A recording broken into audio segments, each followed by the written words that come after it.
Hello, I'm Matt Weaver from IntelliGrow. In this chapter, we'll be focusing on turf quality and abiotic stress.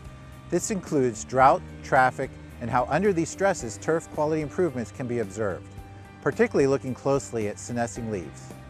Over the years, many customers and research sites have identified improvements to turf treated with CIVITAS Turf Defense when subjected to traffic wear and drought stress.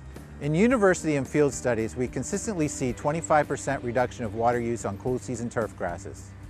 Similarly, there is improved turf quality to CIVITAS Turf Defense treated turf by effectively delaying the point at which the turf starts to wilt.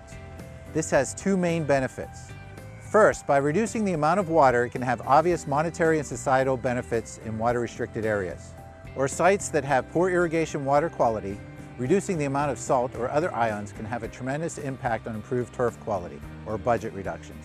In either case, water reduction of 25% can be a significant advantage.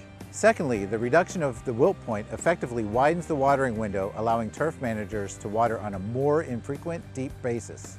This promotes deeper root growth and can simply get you through that hot afternoon before the evening irrigation cycles start, so you don't have to come into those brown cart tracks the next day.